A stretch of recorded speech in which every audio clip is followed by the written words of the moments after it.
Bueno, ¿estamos todos?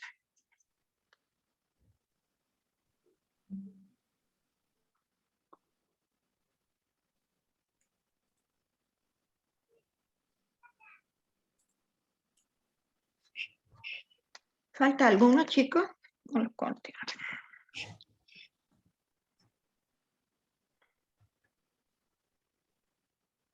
¿Cuántos dice acá? 17. Son 13 y 4, está bien.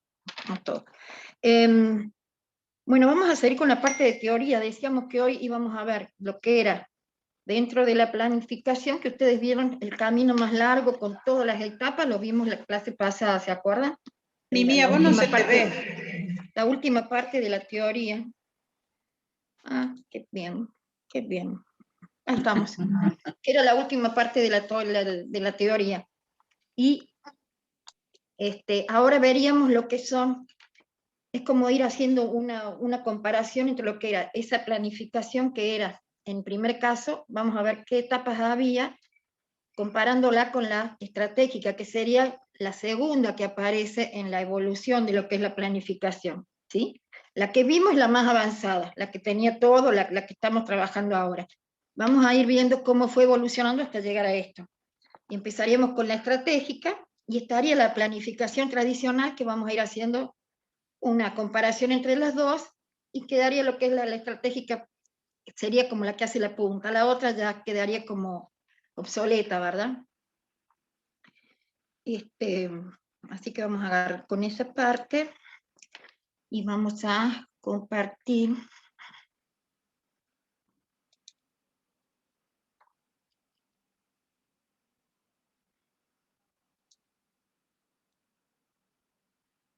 ¿No estoy compartiendo? No. No, profe. Y no puse que picar. Bueno, screen share. Y ahora sí. ¿Recuerdan esa que decíamos la última clase? Fue esta parte, que veíamos que era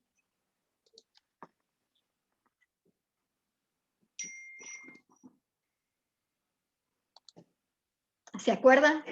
Que vimos lo que era hasta hoy, o sea, hablábamos de todo. Esta es la que decía que si recordaban que eran tantos pasos y tantas etapas.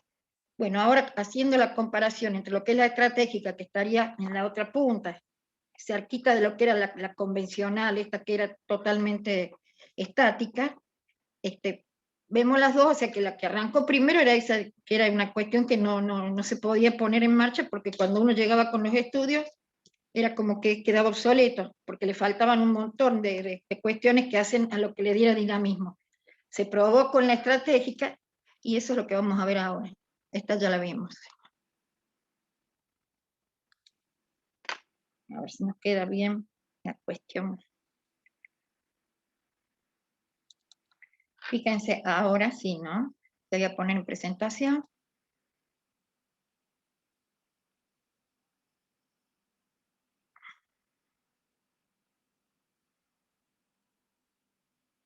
Lástima que no.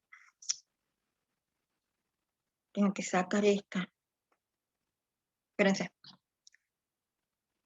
Esta de acá la sacamos.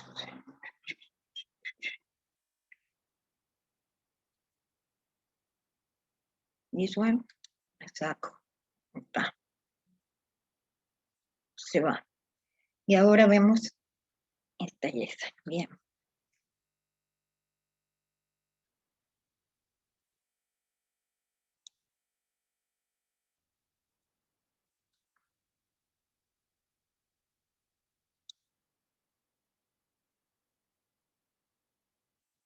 Ahí está. Entonces dice que es la planificación, comienza acá analizando desde lo que sería como si tomáramos desde cero, pero sepamos que esta es la segunda, digamos, el segundo antecedente que hay, que es la estratégica, y dice, ¿qué es la planificación? La disciplina que vincula el pasado con el futuro y el conocimiento con la acción, ¿sí? Es una herramienta útil para cuando uno toma decisiones, aporta racionalidad y transparencia a los procesos decisorios, o sea, al estar las etapas todas claras, uno sabe en qué etapas entra a jugar la parte de lo que es etapas para tomar decisiones. Es un proceso que articula y organiza un conjunto de recursos para lograr un conjunto de objetivos jerarquizados. Siempre que hablemos de planificación, van a aparecer los objetivos, ¿verdad? Que pueden ser los generales y después llegamos a enunciar los particulares. Los objetivos son como si uno dijera, para lo que es, por ejemplo, una obra, una construcción, bueno, sería todas las premisas que uno se va a plantear, o sea, son cuestiones que hacen a todo lo que queremos arribar con la obra, por ejemplo. Y acá serían, para cualquier plan, para cualquier gran plano o proyecto, podemos hablar de los objetivos generales y los objetivos particulares. Por eso dice jerarquizado, ¿no? ¿Cuáles serían los que hacen a lo grande y cuáles serían los que son los más particulares? Y entonces dice, en los estilos de la planificación del desarrollo, dice, evolución de la planificación, y hay una serie de cuestiones acá que dice aprendizajes recientes. Vamos a ver en este momento a qué le llamaban aprendizaje reciente. Y entonces vamos a seguir en los 90, era esto de la planificación estratégica. Entonces dice, uno que analiza en principio es el sujeto que planifica. Y cuando esto es nuevo, es la planificación estratégica, y en la columna que está a la izquierda aparece la planificación tradicional. Entonces es fácil ir conociendo qué pasaba con aquella que era estática y que ya algo dijimos, y qué pasaba con esta que venía a seguirle, ¿verdad? En la evolución. Y entonces dice, en cuanto al sujeto, o sea, personas, ¿no? O quienes entran en juego, en la planificación tradicional dice, el actor que planifica está fuera o sobre la realidad planificada y no coexiste con esa realidad con los otros actores que también planifican. Recuerden el caso de lo que fue el plan regulador acá, que vino todo ese equipo que hacía planeamiento en ese momento, hacía planeamiento urbano, que era toda una consultora de Córdoba, y ellos vinieron y dijeron, vamos a pedir esto, vinieron con toda una cantidad de fichas, las desparramaron por todas las oficinas, levantaron los datos que necesitaban, todos adentro del portafolio, qué sé yo, estaba trabajando el que hacía la parte de la topografía, los que hacían toda la parte física, trabajaron los que hacían la parte demográfica, trabajaron los que hicieron la parte social, todo lo que era físico lo fueron sacando de todas las oficinas, todo lo que hacía, por ejemplo, dentro de lo físico, al clima, a la parte de hidrografía, a la parte de lo que era orografía, y bueno, juntaron todos los antecedentes, pero tenían todos el boletito para volverse a Córdoba, el primer colectivo, que en esa época no había ni avión, se iban en el primer colectivo que encontraban, con todo el material, todo lo que habían recogido, y se fueron a trabajar cerrando las puertitas así, de donde era la consultora, cada uno trabajó en su pecerita, elaboró, usó índices, qué sé yo, pero entre ellos muy poco hablaron, entonces no había una cuestión que fuera integral y que tuviera, digamos, esta gente trabajando y en contacto directo con lo que pasaba acá en La Rioja, ¿no? Ellos llevaban y elaboraban allá de acuerdo a lo que decían las estadísticas. Entonces dice, el actor que planifica está fuera o está sobre, lo mira desde arriba, a la realidad planificada y no coexiste con esa realidad con los otros actores que también planifican. Y bueno, una de las grandes innovaciones que presentaba en su metodología, lo que era la planificación estratégica, dice que el sujeto que planifica está comprendido, es parte del objeto de la planificación y reconoce que existen otros sujetos que también planifican con otras racionalidades o intereses.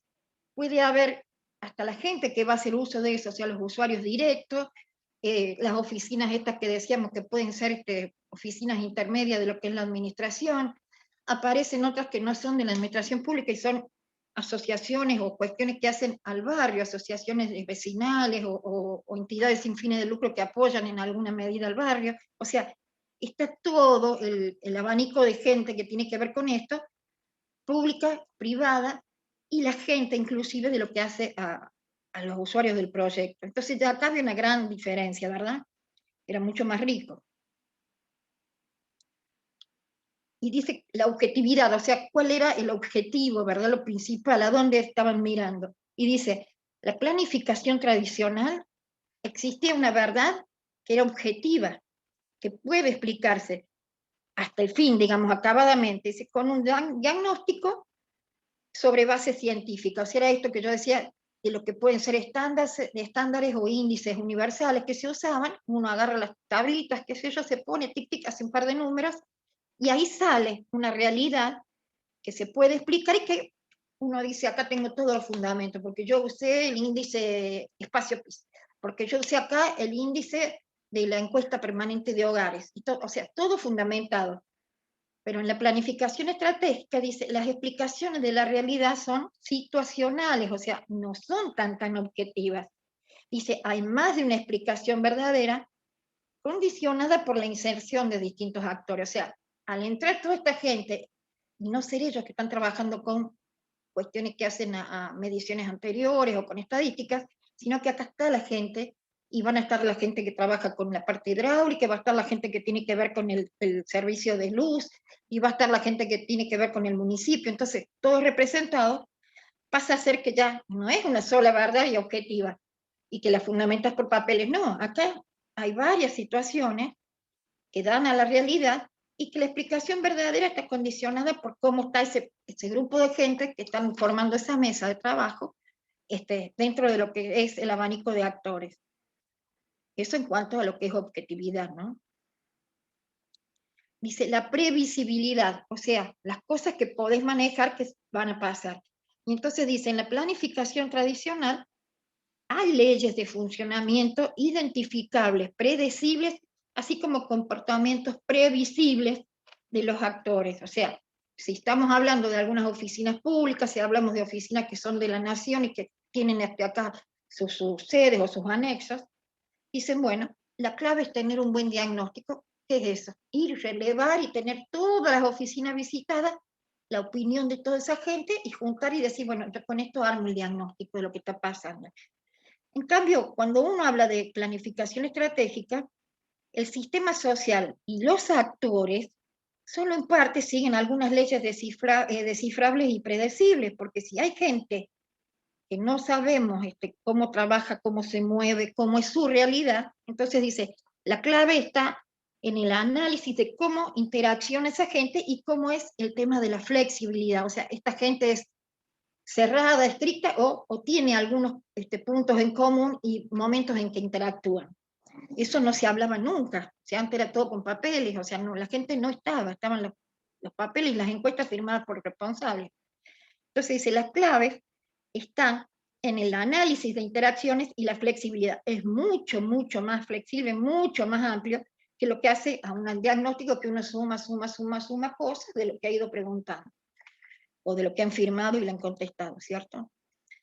Y entonces viene el otro actor, el poder, ¿sí? Sería otro paquete de gente que está en este tema del poder. Y dice, en la planificación estratégica, perdón, vamos a hacer la tradicional, cuando el Estado o cualquiera de sus instituciones planifica, el poder no es un recurso escaso. O sea, hay poder porque tienen sobradamente escalafonada la gente y la tienen por jerarquía, dice. Y el Estado, todo el Estado, ¿no? Tiene capacidad para concertar las acciones de los actores. O sea, el Estado, con toda su jerarquía y sus organigramas funcionales, ya sería el capaz y hábil de concertar todas las acciones entre los actores, porque no conoce los otros actores, son muy poquitos. Y entonces dice, en la planificación estratégica, el poder siempre es un recurso escaso. Estamos hablando del Estado acá. Un proceso de planificación debe trabajar siempre con el conflicto, la concertación y el consenso, y apelar a la construcción de poder. O sea, así como allá lo tenía todo el Estado y era capaz y hábil para hacer una serie de cosas, este poder se va a ir construyendo, o sea, se va a ir armando. ¿Y sobre qué bases? Sobre el consenso, a lo que es las situaciones de conflicto. O sea, siempre vas a estar trabajando con cuestiones que hagan a la concertación, o sea, ir pensando que si salen los conflictos, si los podés prever, y si no, los que van saliendo, atenderlos. Y entonces sí, ahí ya no hay poder que uno lo lea y diga, no, tiene, firma todo, es o plenipotenciario, como se le dice a un ministro que puede tener todas las facultades. No, acá están todos trabajando por lo mismo, tenemos que ver cómo trabajan, cómo hacen, bueno, ustedes tienen esos objetivos y en base a qué, y bueno, no, hablamos con la gente de la MUNI con respecto a la basura, a la recolección de residuos. Y bueno, si no saben que la gente esta, la que les van a entregar un proyecto o va a hacer un programa para más localidades, tienen que saber cada uno cómo se mueven, cómo son las leyes de ellos, y tener momentos en que van a interactuar y van a sacar cosas en común, ¿verdad?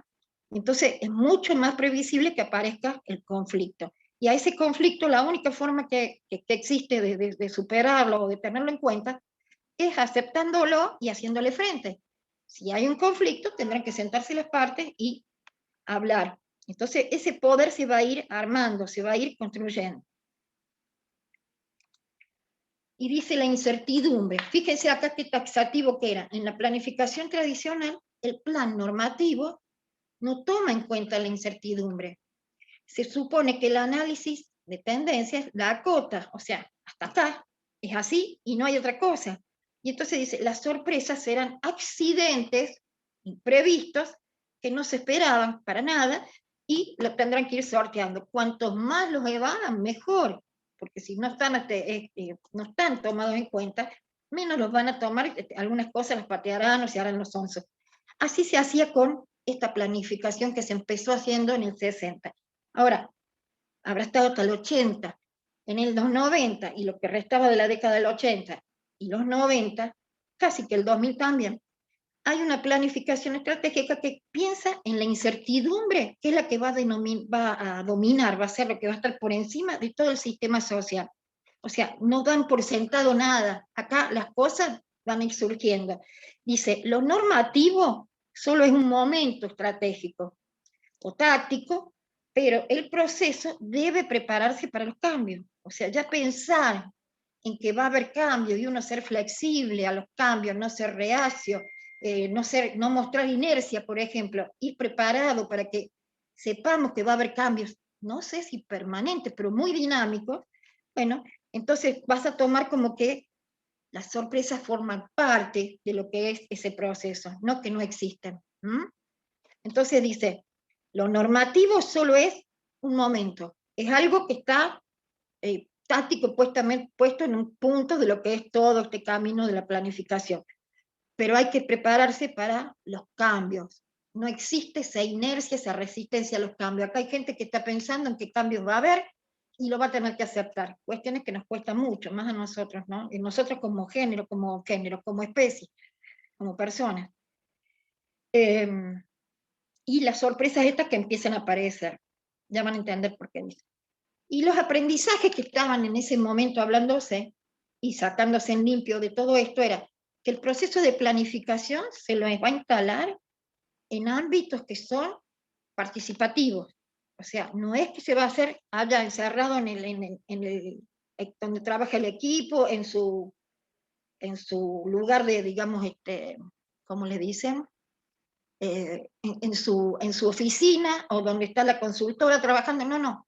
Acá se instala en ámbitos donde hay participación y tienen que incluir, por esa cuestión de que va a haber participación de distintos actores, que a veces tiene que haber gente que sepa manejarlos, tienen que estar los facilitadores, que también se enseña y tienen toda una serie de herramientas y son los que hacen de moderadores, son los que arman todo, son los que tienen todas las cuestiones estas y van atendiendo cada cosa que se va presentando.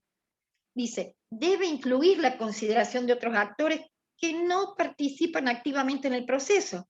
O sea, algunos que van a entrar esporádicamente porque va a ser del momento ese en que surge el problema ese. Capaz que no están permanentemente en esas mesas de discusión. Dice, debe desarrollar cálculo interactivo y juicio estratégico. Eso es lo que más se valora de acá. Que tenés que tener la capacidad de ser abierto, de ser proactivo, o sea, no negarte a las cosas de entrada, o sea, no ser necio, o sea, pensar en que siempre se puede hacer y que pueden aparecer más cosas, ¿verdad? Y ese juicio estratégico es, para algo está, para algo hay que hacerlo útil, por algo va a servir. Si no lo conozco y es nuevo, lo tendré que recibir, hacerme cargo y trabajarlo estratégicamente, o sea, con algunos mecanismos que se manejaron entre los militares y todo eso, por eso es que más o menos le dicen esta planificación que es de tipo estratégico. Y debe construir la factibilidad, o sea, el poder para avanzar en la acción. O sea, si yo quiero llegar a una meta, a un fin, a un objetivo, bueno, yo tengo que hacer que ese camino se facilite, que esa metodología me sirva, o sea, que si tengo que cuestionar y tomar cosas de otro lado, la voy a poner. Pensar que yo voy a pensar siempre positivamente, o sea, y enseñar a que la gente lo vea con esa mirada. O sea, que las cosas son factibles.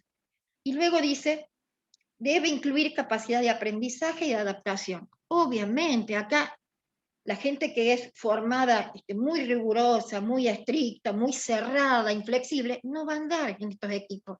Tiene que ser gente abierta, ¿no? No tampoco un pavo que ande por allí abriendo la boca, no. Una persona que es abierta, que se va a sentar, que va a escuchar y que va a hacer lo posible para que su participación sirva de algo. Y, y van a siempre aportar a lograr ese fin que tienen propuesto. Entonces, capacidad de aprendizaje, bueno, si vienen y le dicen, mira, hay unas herramientas para cuando usted va a hacer el estudio de lo que es, qué espera la gente, por ejemplo, digamos, qué hay en la cabeza de la gente, cuál es la inquietud de la gente que va a ser usuaria del barrio. Bueno, vendrán trabajadores sociales, pero que tienen que manejar algunas cuestiones que los moderadores y los que hacen el liderazgo de esto les van a ir dando como herramientas para que lo sepan.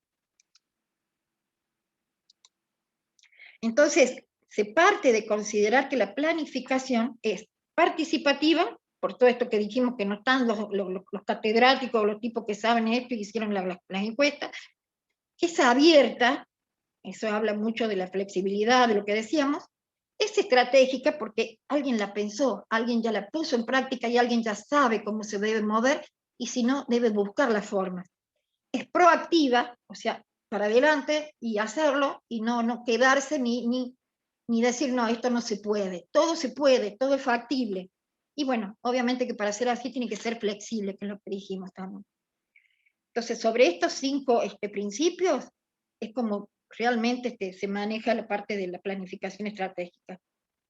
Y las nuevas reflexiones que decían allí, bueno, vamos a ver cómo se maneja esto, o en qué estamos hablando de algunas cosas que no las manejábamos, la planificación tiende a integrarlo todo, o sea, su fin es la integralidad, ¿sí? Antes no, antes era cerrada, era inflexible, era restrictiva.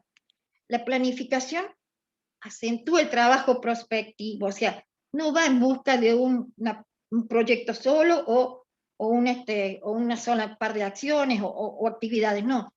Siempre va acentuando, o sea, va haciendo hincapié, poniendo todos los cañones en el trabajo prospectivo, o sea, el trabajo que es para el futuro y que va a ser factible.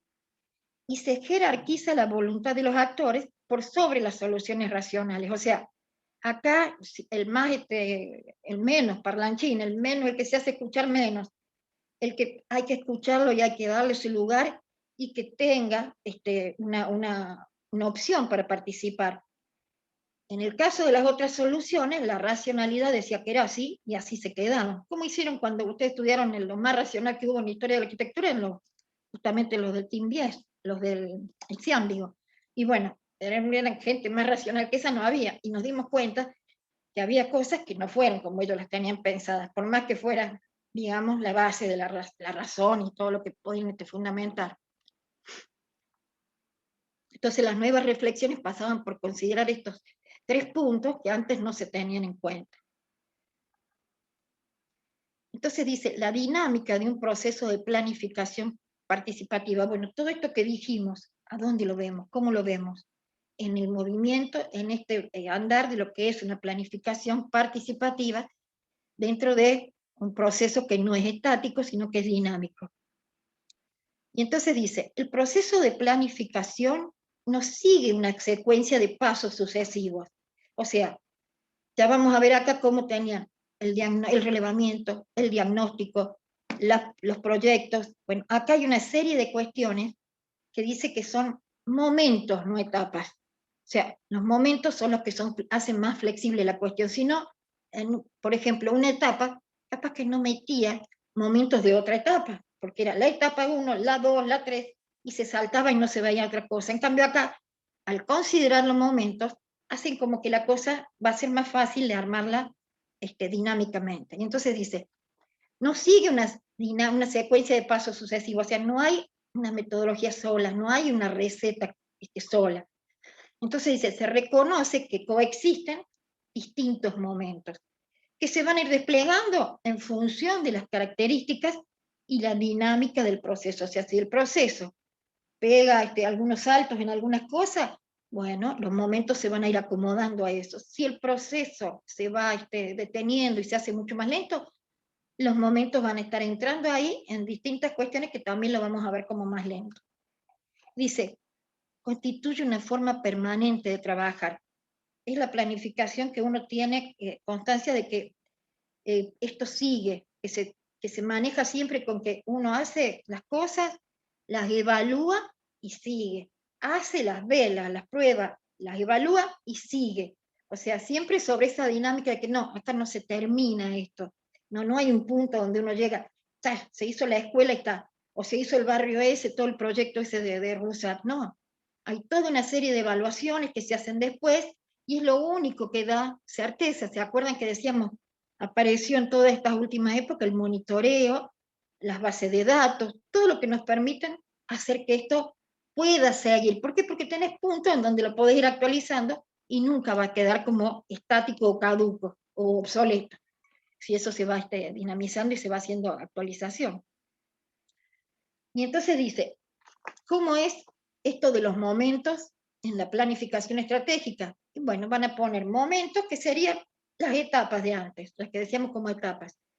Los instrumentos, o sea, los productos, los resultados que salen de cada uno de esos momentos, y qué actividades llevan incluidas en sí, o sea, las actividades que es lo más puro, lo que hay que hacer. Y entonces dice, hay un momento que es explicativo. Dice, en él está lo que antes era el diagnóstico, o sea, pedían todos los datos, los tiraban sobre la mesa y se quedaban tranquilos con eso y eso estaba fundamentado. No, están los diagnósticos, están los escenarios, o sea, no es un solo escenario, sino que hay varios, y hay un árbol de problemas. Es un árbol, es un esquema que uno construye, y uno allí va sopesando las cosas. O sea, el árbol tiene, de acuerdo a cómo es su copa, es su raíz, ¿verdad? Y ese tronco igual, no puede ser una cosa flaquita, flaquita, flaquita, que sostenga una copa tremenda. No, eso va a ser, si tiene un tronco grande, bueno, tendrá la altura y tendrá la copa, pero también abajo se va a ver porque ese árbol no se puede caer, hay que sostenerlo. Entonces, manejándose con criterios, que es este tipo de herramientas que se usan, son cuestiones que hacen a que las cosas estén tomando en cuenta todo lo que puede llegar a pasar. Entonces acá están los imprevistos que ya pasan a ser como previsión. Hay una serie de cosas que antes no las tenían en cuenta y que ahora mediante estas herramientas uno las hace posible. Y entonces dice, dentro de los instrumentos o productos limpios, el diagnóstico, los escenarios y este árbol de problemas, como ejemplo de herramienta para eso.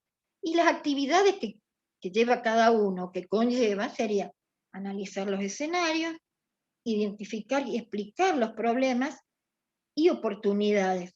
Vamos a empezar a considerar esta cuestión de lo que nos va a llevar al FODA, que es el otro herramienta que queremos que ustedes la manejen. Y van a ver qué práctica que es y cómo les va a servir para el trabajo final y para cualquier trabajo que encaren.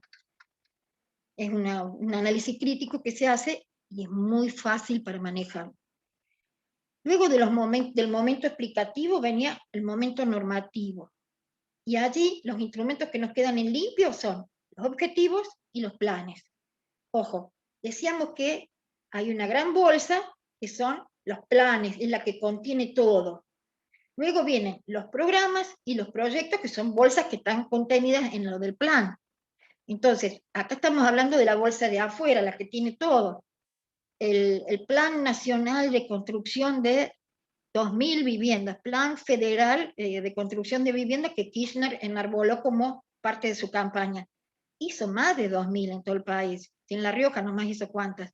Pero hizo planes con distintos nombres, pero todos eran en todas las provincias y fueron llevando. ¿Y qué nombres? Y bueno, los federales, el plan federal, el plan que salieron los urbanos, por ejemplo, el plan en que salieron los planes, el plan techo, que era solamente darles la mínima superficie, o sea, se iban acomodando a la realidad, y el objetivo, o el fin de todo esto, el último fin que era, lograr que la gente tuviera un techo, y no solo se quedaba con eso, sino que reactivó toda la construcción, reactivó todo lo que eran insumos, o sea, materiales para la construcción, fue haciendo una serie de cosas que se sentaron y armaron cuando hicieron la plataforma.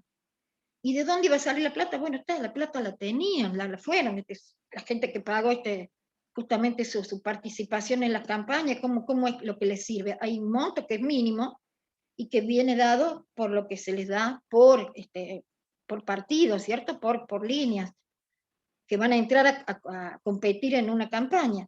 Pero hay todo un movimiento que se maneja dentro de los partidos, dentro de los bloques, que hace la parte financiera. Y luego allí se empiezan a armar elementos y cosas. Justamente hubo gente que dentro de lo que era finanzas y contadores y administraciones de dinero y todo lo que estaba más nuevo, gente que empezó pensando en cuáles son los impuestos que se recaudan, qué impuestos se pueden afectar, qué impuestos van a hacer que la gente esté más tranquila. O sea, tampoco era el manchancho, decir, no, sí, vamos a sacarle este impuesto y le vamos a poner, y con eso vamos a hacer casas. No. Entonces se fue dando y se fueron haciendo las leyes, o sea, a la par de esa gente que estudia los números, tiene que haber un buen equipo en lo que es la plataforma del partido. Y ese equipo económico está al lado de un equipo legal, de asesores, pero no gente que mata de risa y que hace cosas que a veces uno dice, no, me voy a tirar los pelos, pero no se puede creer. No, van estudiando y van buscando el soporte legal, o sea, que todo tenga fundamento jurídico. Y si no, todavía está la puertita esa que abre, que dice, che, vamos a tener que sancionar estas leyes. Para eso es importante que los partidos estén con gente, que trabaje la gente de los de más abajo, que estén los punteros. ¿Por qué? Porque esa gente lleva presiones y cuestiones que le dan en distintos niveles, se los da a nivel municipal, se los da en el Congreso, o sea, con los diputados en la provincia, y se los da en la nación con los senadores. Y cada uno en su lugar pelea. Pero esa gente está haciendo posible que las leyes salgan. Entonces es más fuerte, construye más poder y va teniendo más caja el tipo que está haciendo las cosas más o menos bien, o sea, con leyes que sirvan para eso.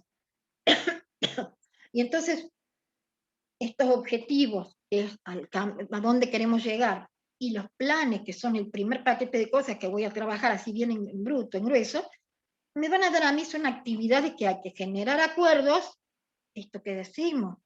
Habrá uno que se va a cruzar a la otra vereda y va a tener que ir a acordar cosas, y mira, si nosotros salimos con esto y vos me apoyás, bueno, perderás un senador, no, te vas a quedar con dos diputados, y bueno, ahí es donde ellos hacen la construcción del poder.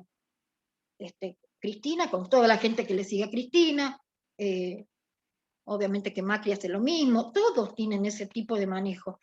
Y dice, generación de acuerdos y consenso. ¿Qué otros acuerdos hay que uno sabe al final? Los que quedan listas, que son menores, que no tienen mucha gente, cómo se van haciendo las alianzas. Y de las alianzas esas salió una gran alianza que fue la que le pudo hacer frente a esta gente de que venía la línea del peronismo. Y bueno, son todas cosas que no se las tienen que contar a ustedes las ven, abriendo un poquito las orejas, empiezan a escuchar y ya van a ver todas las cosas que pasan y repercuten en todo. Entonces dice generación de acuerdos y consensos y desarrollo de planes. O sea, no es caprichoso que esté acá Quintela y le caigan unos japoneses o que le caigan los chinos. O sea, se están haciendo acuerdos, pero ya extra límites del territorio. Y están buscando capitales para poder tener después la caja de ese poder y ir más o menos manejándolo. Y si querés sentarte como se sentó Kirchner y tenía toda la caja, él vivía medio neurótico con su caja y su plata, él sentado ahí arriba. Y sí, es lo que te da el poder. Después anda a llorar cuartito si no tenés dinero para aguantar todo. No es solo la firma, es tener cómo pagarle. Si van a ir 30 colectivos, bueno, los 30 tienen 50 monos cada uno, bueno, 30 por 50, ¿cuánto le vamos a dar? Un sándwich, una coca y un alfajor, bueno, está. Todo eso se estudia, y para eso son estas cuestiones. Y de allí vienen a salir todos los desarrollos de planes, la gente que está sentada en un escritorio, los que están trabajando, los que están presionando en la calle, los que están presionando en el piquete, los que están en los barrios. O sea, todo lo que pasa no pasa porque sí. ¿eh? Todo está pasando por algo. Y viene todo más o menos orientado a un fin. Son las 7. Vamos a hacer esta hojita y terminamos. Cuando uno habla del momento estratégico, es todos estos análisis de viabilidad, y ya no se habla de planes solo, se habla de programas y proyectos. Y entonces decimos, claro, estaba el Plan Federal de Vivienda, pero dentro de ese Plan Federal de Viviendas dijo, vamos a hacer un programa con proyectos que sea el programa de, bueno, de lo que sea todo, por ejemplo, esfuerzo propio de ayuda mutua. Vamos a tener gente, porque la mayoría de esta gente tienen un tío, un pariente, qué sé yo, los que están carenciados de vivienda, o hasta el mismo titular conoce de albañilería, el otro conoce de lo que es electricidad, el otro. ¿Y qué te parece si hacemos grupo de gente y trabajamos las obras por esfuerzo propio de ayuda mutua? Entonces está el programa de tales proyectos por esfuerzo propio, EPAM, por ejemplo. Esfuerzo propio, ayuda mutua, EPAM. Está el que decía Adriana, que siempre ella le tocó trabajar en ese Promeva. Promeva, que dentro de todo se fue y en algún momento se negoció con el Banco Mundial, y el Banco Mundial les iba a dar el dinero, y entonces el BID tiene una serie de cuestiones que hacen a sus requisitos, y había que moverse mucho más, porque no era solamente la plata de Latinoamérica, no, van a ir a pedir afuera, entonces a bancos extranjeros. Bueno, mira, ¿cuánto vamos a pedir? ¿Cuánto van a hacer? En todo eso ha habido alguien que lo ha estado armando, lo pensó y empezó a trabajar para que eso sea factible. ¿Se entiende cuál es la historia de por qué evolucionó y por qué con esta tuvimos mucho tiempo y hay que reconocerla? Entonces dice, el análisis de viabilidad, y es la única, sentate con el lápiz, sentate con un calendario, sentate con cuántos, vamos a hacer planes de largo alcance, vamos a hacer plurianuales, muchos años, vamos a hacer quinquenal, para el quinquenio, para tantos años, 5 años, 10 años, así como hizo la ONU con los objetivos para el 30, y los empezó a hablar en el 15. Bueno, está, vamos a hacer con los objetivos de desarrollo, digo, ¿no? Estos que hacen a la sustentabilidad. Bueno, acá también. Y todo esto viene y está armado, y es parte de eso que se hace en la plataforma. Ustedes, desde que entró este nieto, por ejemplo, no nieto nuestro, el nieto de la facultad de la UTN, él habló de que él iba a construir y que tenía escrito, porque también en su plataforma de trabajo y la gente que laboró con él, elaboraron un plan estratégico. Vayan a verlo, está escrito, uno puede acceder. Y va a estar armado como esto, un momento explicativo donde él va a tener cuál es la situación, cuáles son las cuestiones que hacen a los comportamientos, con qué trabajo. Lo primero que va a tener ahí va a ser una misión, una visión, porque es diferente. La misión la tienen que poner y va a decir nieto, quiero que en mis primeros 4 años yo voy a hacer tal cosa. ¿4 años son acá también? ¿O son menos? Bueno, no importa. Digamos, de ser este poder o de ser el oficialismo dentro de lo que es la universidad, la UTN. Bueno, a ver, vamos a dejar sentado todo esto, lo vamos a dejar por escrito, dale, escríbanlo. Bueno, entonces, todas las instituciones tienen que tener sus planes. Y la diferencia grande cuando ustedes lean, porque la planificación estratégica lleva eso, lo primero que uno enuncia es la visión. O sea, la visión es casi como la utopía, ¿sí? Nieto se para y dice, mira, ¿cómo soñas que sea la universidad? Ponele, la visión es esta. Yo quiero esto, que en el año tal tenga tantos alumnos, que se den todas las carreras, que vengan todos los otros y que hagamos cursos, todo lo que sabes es posible, pero no es el momento, no es ahora. Y aparte, hasta soñando, es visionario, es casi utópico. Y después se sientan y dicen, vení, ahora vamos a hablar en serio, ¿cuáles son las cosas posibles de toda esa visión? Y se conforma la misión. Bueno, mira, al año tal vamos a tener tantos alumnos, pero si vos haces esto, al año tal vamos a tener tantos más, y si vos haces esto, bueno, sí, y el otro dice, che, mira, y vamos a tener que conseguir la plata para hacer lo de las becas, porque va a haber gente que no va a poder pagar esto y esto, o no se va a poder trasladar, o no va a poder quedarse acá, porque viene mucha gente de las provincias que están en la región. Todo se arma y se puede llegar a hacer con esa visión de factibilidad, pero hay que trabajar. y hay que tenerlo. Bueno, Nieto tiene su plan estratégico para todo el periodo en que está él, y lo actualizará ahora si se queda otro periodo más. Pero bueno, digo, son herramientas y son cuestiones que hacen a pensar las cosas, no sentarse y a llevarse todo puesto, o estar como han hecho muchos gobiernos, solamente para atender los incendios, digamos, se arma una cosa allá que es toda una emergencia, vamos todo para allá, vamos todo para allá, y nunca se sentó el del agua, para que el bombero pueda llegar y tener agua ahí para sacar, nunca se sentó el tipo que tenía que hacer las cámaras ahí para ese barrio, nunca se sentó el de la administración de la policía para ver quién maneja esa parte de bomberos. Bueno, no, estos son voluntarios, bueno, alguien los tiene que tener, y dónde están asentados, y ver quién le va a despejar las calles, quién va a hacer esto, quién le va a conseguir. Es una serie de cosas que entonces no es solamente, puse el ejemplo de un incendio porque pensé en apagar incendios. Los incendios esos pueden salir en cualquier lado. Se viene un problema de lo que es, bueno, la pandemia es un incendiazo, pero por ejemplo, lluvias fuera de lo que es el periodo de lluvias, una inundación, un temblor, un terremoto, ni pensarlo.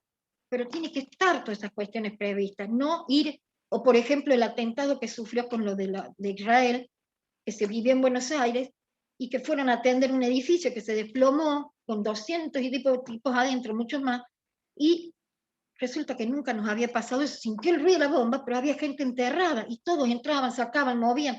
No, hay que tener una mínima organización y saber cómo se trabaja en esas situaciones. Por ejemplo, cómo estaba armada la policía y todos estos cuerpos estratégicos en New York cuando pasó lo de las torres, ¿sí? Pasó en Manhattan, cómo se vino eso, bueno, hay gente que ya está armado para eso y sabe, si no, quedan abajo viste que en un momento hay que hacer silencio, hay que ir de a poquito, no es que el que más puede va allá y ayuda y saca los escombros y mata a dos más que están abajo, que a lo mejor esté respirando de un cañito. Bueno, todas esas cosas, si uno las va previendo, ¿y quién va a decir que acá van a hacer un atentado y van a matar, van a bajar dos torres de 70, 80 pisos? No, pero bueno, uno tiene que ver ese tipo de cosas. Es un escenario B, es un escenario C, no es solamente la pintadito que estaban las dos torres ahí con todos los judíos y toda la gente metida allí con todo el poder de guita y todos manejándose ahí adentro, haciendo numeritos con maquinitas. No, entonces hay que ver todo eso. Si fue un efecto creado, qué sé yo no lo estoy cuestionando, yo estoy diciendo hechos que han pasado, ¿sí? Una vez que pasó, después veremos quién lo hizo, si fue Al Qaeda, fue el otro. Las cosas suceden, y suceden por algo, y así fue como armaron, y dije, ay, mirá, chocó un avión en una torre, yo estaba acá, estaba en La Rioja, y estaba trabajando, y a los 2 minutos, pará, larga todo, mira, ahí viene otro avión y se ha caído en tal lado. Chocó otro avión en la otra torre. Estaba todo armado, todo estaba perfectamente armado.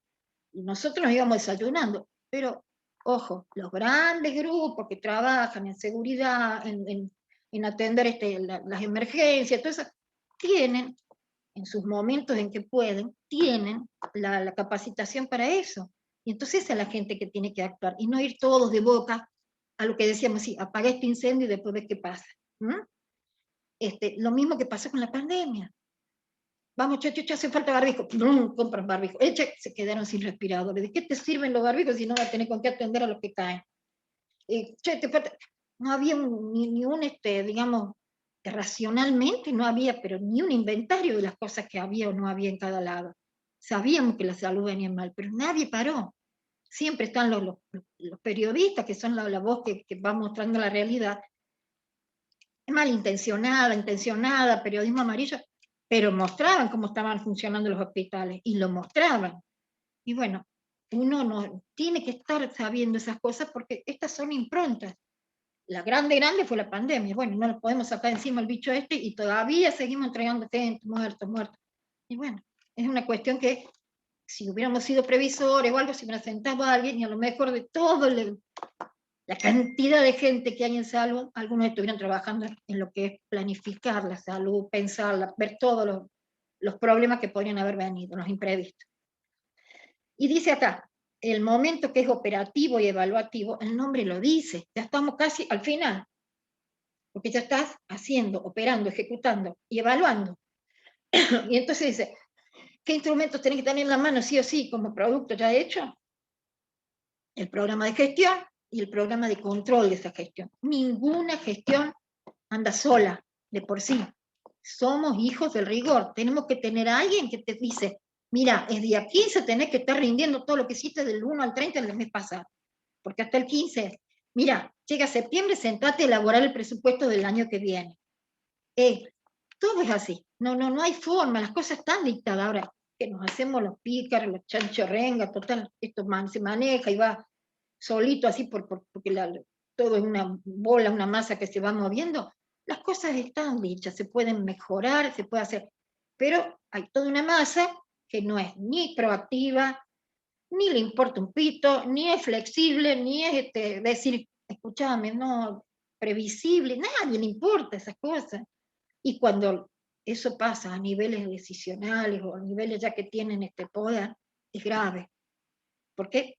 Te llevan así, pero porque va todo, ¿cómo sería la cuestión está del rebaño, ¿verdad? Más triste que lo que es en la salud, pero acá sería el rebaño que va haciendo todo porque lo hizo uno al principio y ese tiene como acarrear todos los demás. Entonces, para todo tendríamos que usar la planificación, para todo tiene sus herramientas y se pueden crear. O sea, pensar que no va a salir, sí va a salir. Ojo, tiene que haber gestión en este tema, una gestión que venga toda estudiada, así una planillita, un cronograma, un diagrama de Gantt, de PERT, todo lo que hacen ustedes, los ingenieros, los contadores que saben mejor que cualquiera, porque les llega a llevar un funcionario o un tipo con plata y al lado de un arquitecto se mueren, porque los arquitectos no somos de poner todo despacito así, no somos arrebatados, no se nos van las cosas, pero no tenemos la misma onda de decir tan digamos, estrictos, así decir, no,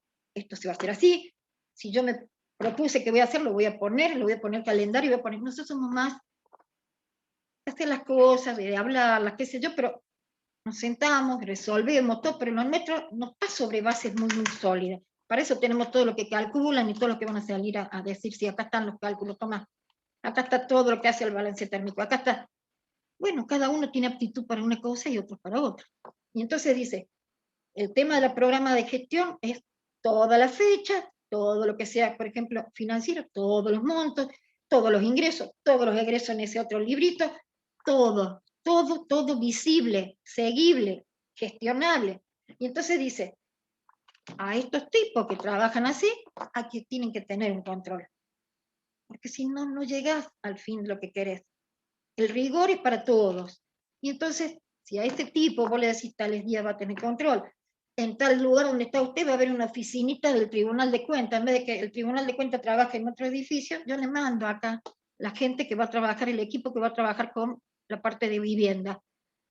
Y no los jorobás, porque ellos están ahí, te están pidiendo permanentemente las cosas. Y no es que se va un expediente, o se van una carretilla, 200 expedientes, o se van 200 archivos a que el Tribunal de Cuentas los vise. No, eso es una forma de dinamizar las acciones, pero no anda nada sin control.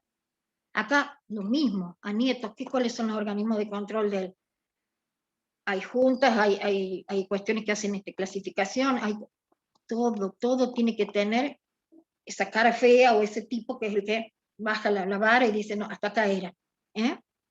Entonces, y si vas a alterar algo, vas a hacer, bueno, sí, existen las modificaciones presupuestarias, por ejemplo. Son de terror, porque tenés que ver que por una cuestión que necesitaste un poquito más de plata, tuviste que mover 200 canillas que donde iba a salir el fondo el otro, contaste todos los puchos y acá pagó esto. Pero para eso hay que alterar toda la programación que había. Y se hacen las modificaciones presupuestarias, se hacen por poco y se hacen por mucho.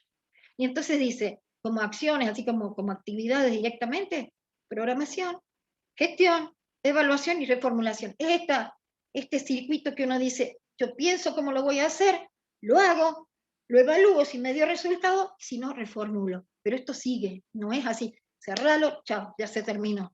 No es así, las cosas tienen que ser, y retroalimentadas y todo.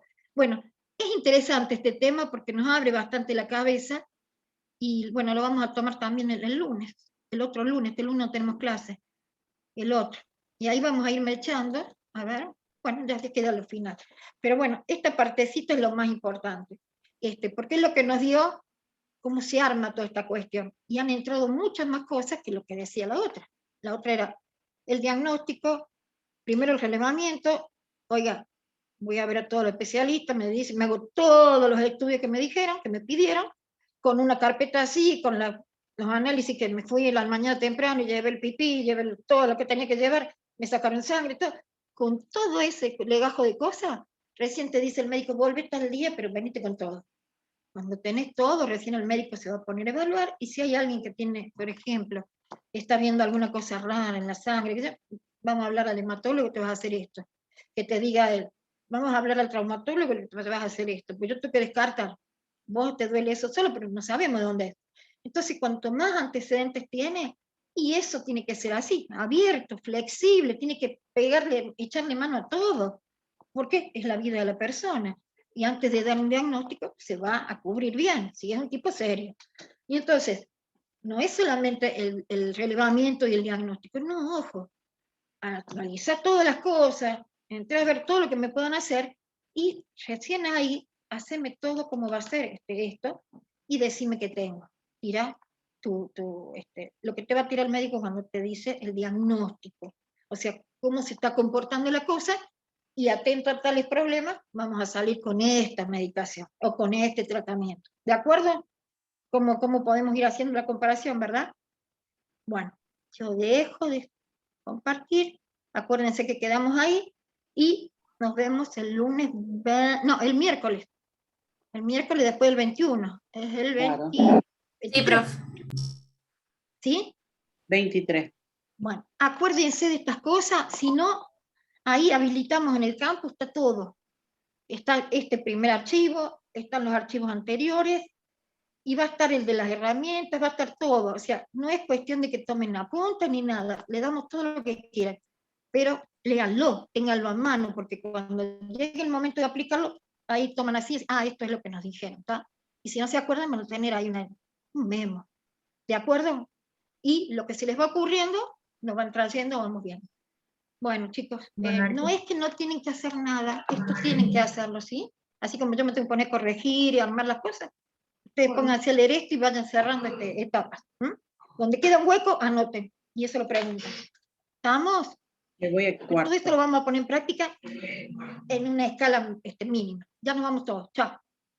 Nos vemos. Chao, arquitecta. Hasta el 21. Hasta luego. Hasta luego. Nos vemos. Hasta luego.